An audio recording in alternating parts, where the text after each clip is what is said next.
राज्य में smart city के लिए गरीबों के आशियाने जमींदोज कर दिए गए। आदिवासी छात्रा सुहानी सांगा के घर पर भी प्रशासन का बुलडोजर चला, जिस पर अब सियासत शुरू हो गई है।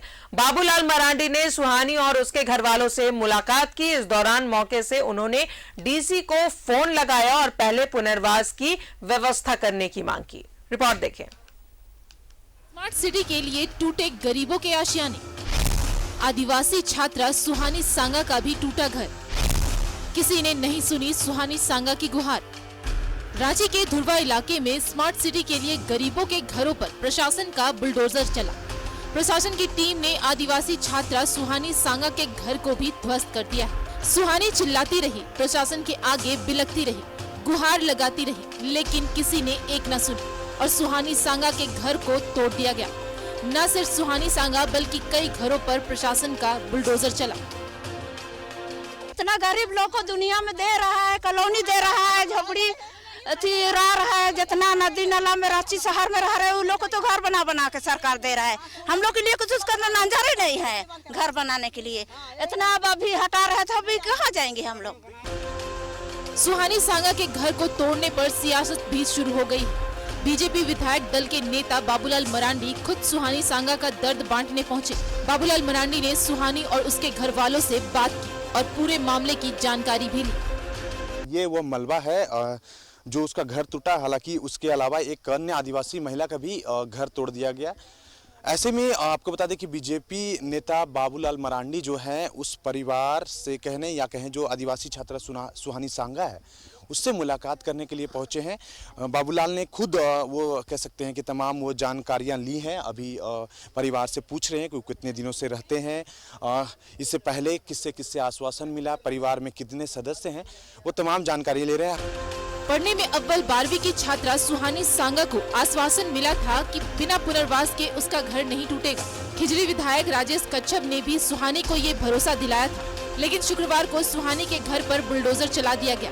बाबूलाल मरांडी ने मौके से डीसी को फोन किया और बिना पुनर्वास के घर नहीं तोड़ने की मांग की। वहीं सुहानी ने कहा है कि आश्वासन तो सभी देते हैं, लेकिन कोई कुछ करता नहीं। उन्होंने घर और जमीन देने की मांग की है। आश्वासन सिर्फ नहीं मिलना चाहिए, हम लोग को काम मिलना चाहिए।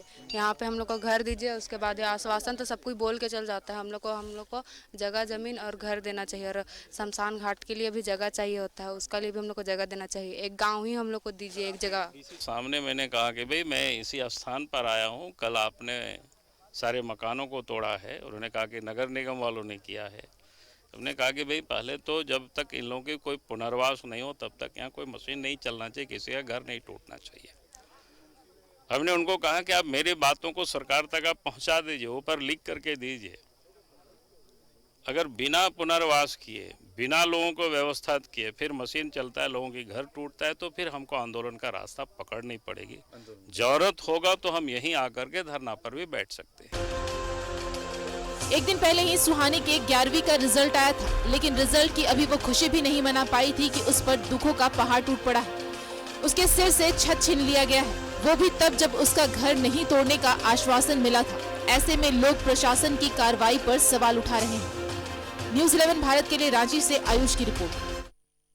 सीधा जुड़ेंगे सहयोगी आयुष हमारे साथ मौजूद है। आयुष, ये आश्वासन दिया गया था कि जब तक उन्हें पुनर्वास नहीं किया जाएगा तब तक उनका घर, उनका आशियाना नहीं तोड़ा जाएगा, फिर ये कैसे हुआ?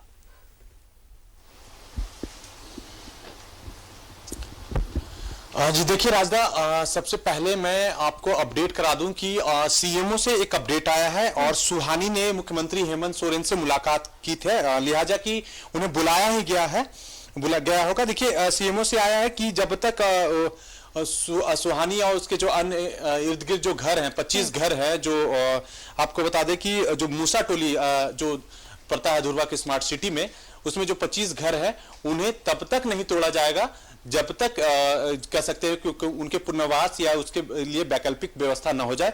ये अपडेट आ रहा है महज कुछ मिनट पहले ही, कह सकते हैं ये अपडेट सीएमओ से आया है। तो एक अच्छी खबर कि सुहानी सांगा के, हालांकि उसका घर टूट गया, लेकिन सुहानी सांगा को आश्वासन जो है मुख्यमंत्री के माध्यम से मिला है। मुख्यमंत्री जी ने उनसे मुलाकात की है हेमंत सोरेन ने, और कहा है कि घर नहीं तोड़ा जाएगा और उसके लिए वैकल्पिक व्यवस्था होगी। तो ये पहली बात। लेकिन दूसरी बात आपको बताना चाहूंगा कि चूंकि कार्रवाई हुई है और ये कार्रवाई आपको बता दें कि लगातार लगभग 1 सालों से चल रही है। मैं आपको बता दूं कि दिसंबर महीने में रांची स्मार्ट सिटी कॉर्पोरेशन के द्वारा उसे हटाने को लेकर नोटिस दिया गया था और नोटिस देने के बाद कई आदिवासी संगठनों ने इसका विरोध किया था। आपको बता दें कि 8 महीने पहले राजभवन में लगभग 12 आदिवासी संगठनों ने प्रदर्शन करके राजभवन से मांग की थी कि जो भी एचईसी के जो विस्थापित हो या रांची रेलवे स्टेशन के हो या जो अन्य जगह के विस्थापित है उनके लिए जो है जो पुनर्वास की नीति है उसको लागू करके उनके लिए कार्य किया जाए, लेकिन अब तक कह सकते हैं कुछ हुआ नहीं। हालांकि अभी आपको बता दें कि कल जब सुहानी सांगा और समेत जो कह सकते हैं एक और आदिवासी महिला 2 घर टूटे हैं,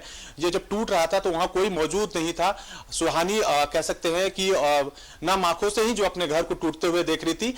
इसको लेकर जो कह सकते हैं आज जो कह सकते हैं बीजेपी के नेता हैं और बाबूलाल मरांडी पहुंचते हैं, उसे आश्वासन देते हैं, सीधे डीसी को फोन करके 2 टूक कहते हैं कि जब तक कह सकते हैं कि आपको ये इसके पुनर्वास की व्यवस्था नहीं होती है तब तक आपकी मशीनें काम नहीं करनी चाहिए, मतलब आप काम रोक दे। तो ये 2 टूक डीसी को रही बाबूलाल की।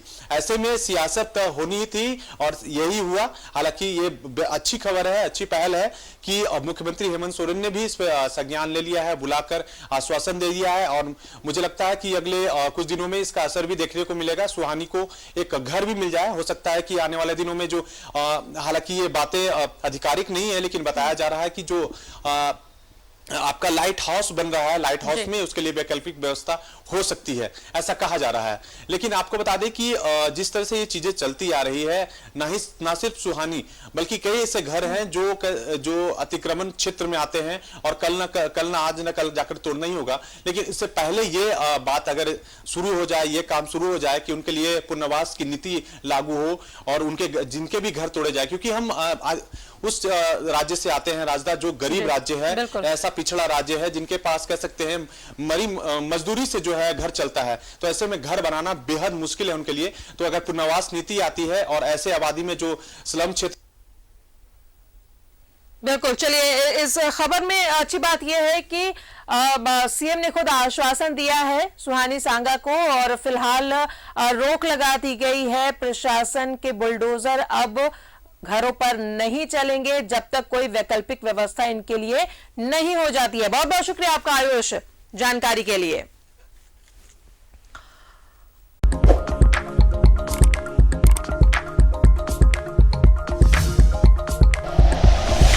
Like and share videos, subscribe करें हमारा चैनल और प्रेस करें बेल आइकॉन। न्यूज़ 11 भारत, सच है तो दिखेगा।